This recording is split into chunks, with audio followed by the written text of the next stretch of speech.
नाजरीन अस्सलाम वालेकुम। इनसाइड न्यूज के नए प्रोग्राम के साथ मैं हूं इब्राहिम राजा और आज हम आपको बताएंगे कि इसराइल के मामले पर वजीर आजम इमरान खान को दो मगरबी ममालिक की जानिब से क्या पैगाम मौसूल हुआ, दो परवाज़ों से आने वाले चार अहम किरदार कौन थे, 21 तारीख की सुबह क्या हुआ, पाकिस्तान ने इसराइल के बारे में क्या दो बड़े फैसले किए हैं और किस अहम तरीन मामले पर वजीर आजम ने साफ इनकार कर दिया। अगर आप इस खबर की तफसील जानना चाहते हैं और आने वाले दिनों में भी अहम मामलात से आगाह रहना चाहते हैं तो हमारे चैनल को सब्सक्राइब कीजिए। और अब बात करते हैं आज के मौजू पर, यानी इसराइल के मामले पर वजीर आजम इमरान खान को दो अहम मगरबी ममालिक से क्या पैगाम मिला और दो परवाज़ों से आने वाले चार अहम किरदार कौन थे। लेकिन इससे पहले आपको इस पूरे मामले से जुड़ी इंतहाई अहम और हैरानकुन तफसीलात बताते हैं ताकि आपको ये पूरा मामला आसानी से समझ आ सके। तो सबसे पहले आपको बताएं कि एक खुफिया एजेंसी को पता चलता है कि उसका एक हाई वैल्यू टारगेट यानी ऐसी शख्सियत जिसे वो हर सूरत में निशाना बनाना चाहती है, वो शख्सियत मलेशिया में है और ये खुफिया एजेंसी इसराइल की मोसाद एजेंसी होती है। और इसराइल के लिए ये मुसलमान शख्सियत इसलिए हाई वैल्यू टारगेट होती है कि इस शख्सियत ने अपने बहुत ही महदूद वसाइल में भी इसराइल को बहुत ज़्यादा नुकसान पहुंचाया होता है। और इस मुसलमान शख्सियत की जो पहचान है वो एक इंतहाई ज़हीन शख्सियत के तौर पर होती है। ये शख्सियत कौन थी इसके बारे में भी थोड़ा आगे चलकर आपको इसी वीडियो में बताएंगे, लेकिन पहले आपको इस शख्सियत के ख़िलाफ़ मोसाद के खौफनाक ऑपरेशन की हैरानकुन तफसीलात बताते हैं।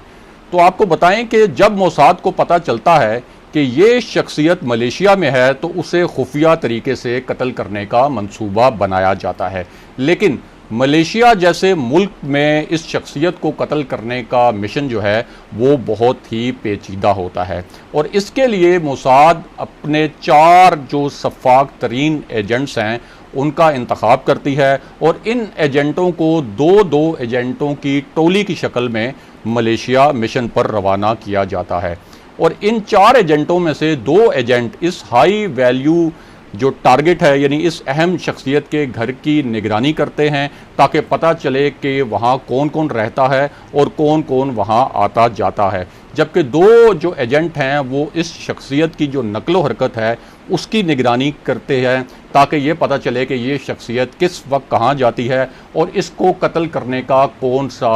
मौका जो है सबसे मुनासिब हो सकता है। अब इस शख्सियत की मुकम्मल निगरानी के बाद जब उसे कत्ल करने का मंसूबा फाइनलाइज कर लिया जाता है तो दो एजेंट मोटरसाइकिल पर एक ऐसे वक्त में इस शख्सियत का पीछा शुरू करते हैं जब ये शख्सियत फजर की नमाज पढ़ने के लिए मस्जिद जाने के लिए निकलती है। उसके बाद क्या होता है उससे पहले आपको इस शख्सियत के बारे में बताते हैं कि ये शख्सियत कौन थी। तो आपको बताएं कि इसराइल के लिए हाई वैल्यू टारगेट कहलवाने वाली इस शख्सियत का नाम फ़ादी अल मोहम्मद बदशाह और ये जो फ़ादी थे ये एक इंतहाई ज़हीन और तख्लीकी इलेक्ट्रिकल इंजीनियर थे और इसराइल का इन पर इल्ज़ाम था कि फ़लस्तीनी जो तंजीम है हमास वो जो इसराइल पर रॉकेट दागती है उन्हें जदीद बनाने और उनकी एक्यूरेसी बढ़ाने में फ़ादी का बहुत ही बड़ा किरदार था। और उनके बारे में कहा गया था कि वो हमास के पास जो मौजूद आम से रवायती हथियार हैं उनमें भी ऐसी मॉडिफिकेशन करते हैं जिससे इसराइल को काफ़ी नुकसान पहुंचा। बहरहाल दोबारा बात करते हैं कि इसराइली एजेंटों ने जब इनका पीछा किया तो क्या हुआ। तो आपको बताएं कि फ़ादी जब मस्जिद से कुछ फासले पर थे और बिल्कुल अकेले थे तो उस वक्त मोटरसाइकिल पर सवार दो एजेंटों ने उन पर लाइव बुलेट्स फायर किए जिससे वो जाँ बहक हो गए और उसके बाद इसराइली जो एजेंट्स थे वो फ़रार हो गए। बाद में मलेशिया की पुलिस ने इस कत्ल की तहकीकाती रिपोर्ट जारी की तो बताया गया कि उन्हें इसराइली एजेंटों ने कत्ल किया। और ये जो चारों किरदार थे, यानी ये जो चारों एजेंट थे, ये 2 अलग अलग परवाज़ों से मलेशिया पहुंचे थे। और 21 जनवरी को होने वाले इस कत्ल की जो तहकीकाती रिपोर्ट्स हैं वो आलमी मीडिया ने भी जारी की, जिनके तराशे आप हमारी स्क्रीन पर भी देख सकते हैं। ये जो पूरा पस मंज़र हमने आपको बताया, इस पस मंज़र को जहन में रखिए और फिर आपको बताते हैं कि इसी इसराइली एजेंसी मूसाद के सरबराह ने हाल ही में यूएई का दौरा किया। और यूएई और इसराइल के दरमियान जो हालिया डील हुई है, जिस पर फ़लस्तीनी हुकूमत, हमास और चंद इस्लामी ममालिक बहुत ज़्यादा गम व गुस्से का इजहार कर रहे हैं, इस डील में भी अहम तरीन किरदार मूसाद के चीफ ने ही अदा किया। और इस पस मंज़र से आप अरब खित्ते की पॉलिसियों में आने वाली जो हालिया तब्दीलियां हैं उनके डॉट्स भी कनेक्ट कर सकते हैं, यानी कड़ियों से कड़ियां मिला सकते हैं।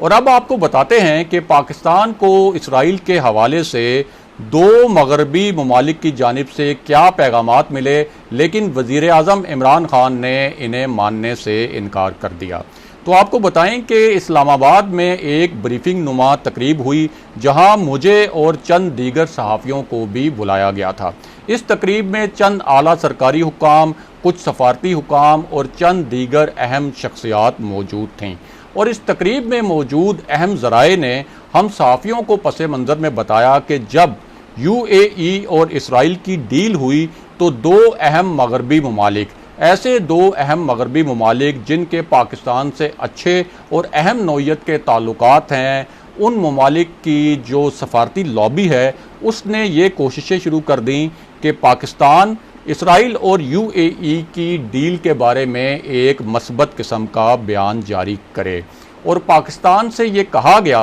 और ये कोशिश की गई कि पाकिस्तान कोई इस किस्म का बयान जारी करे इस डील के मुतल्लिक कि इस डील से मशरिक़ वुस्ता में पायदार अमन की राह हमवार हो सकती है। अब यहाँ सवाल ये पैदा होता है कि पाकिस्तान से ये क्यों कहा गया। तो हमारे ज़राए ने हमें बताया कि इसकी वजह ये थी कि पाकिस्तान का जो रद्द अमल और मौक़िफ़ था इस पूरे मामले में, उसकी बहुत ज़्यादा अहमियत थी। अगर पाकिस्तान इस डील पर एक मस्बत रद्द अमल देता, एक मस्बत मौक़िफ़ देता, तो दीगर इस्लामी ममालिक, ख़ास तौर पर कुछ अरब ममालिक के लिए ये बहुत आसान हो जाता कि वो भी इस डील पर एक मस्बत रद्द अमल देते। और इसकी एक वजह हमारे ज़राए ने हमें यह भी बताई कि इसराइल के मामले में हालिया कुछ अरसे में अरब ममालिक से भी ज़्यादा जो सख्त मौक़िफ़ है वो पाकिस्तान का ही रहा है। और ज़राए के मुताबिक पाकिस्तान को सफारती ज़राए से ये पैगाम भी पहुँचाया गया कि अगर पाकिस्तान सिर्फ गोल मोल तरीके से भी इस डील के बारे में एक मस्बत बयान जारी कर दे तो पाकिस्तान कई रियायतें और मराहत हासिल कर सकता था। और इस हवाले से पाकिस्तान को कुछ यकीन दहानियाँ भी कराई गई थीं, लेकिन पाकिस्तान ने इस डील के बारे में किसी किस्म का मस्बत रद्द अमल देने से या मस्बत मौक़िफ़ देने से इनकार कर दिया। और ज़राए के मुताबिक जब दफ्तर ख़ारजा के सामने यह मामला आया तो उसने इस मामले पर वज़ीर आज़म ऑफ़िस का इनपुट लिया और ये मामला वज़ीर आज़म ऑफ़िस भेजा गया। और वज़ीर आज़म ऑफ़िस से जो इनपुट आया हमारे ज़राए के मुताबिक उसमें ये बताया गया कि इस डील के हवाले से दफ्तर ख़ारजा ने जो मौक़िफ़ देना है उस मौक़िफ़ में अल्फाज का भी कोई बिल्कुल किसी किस्म का हेर फेर ना किया जाए और एक वाज़ेह मौक़िफ़ दिया जाए कि जब तक फ़लस्तीनियों को उनके हकूक़ के मुताबिक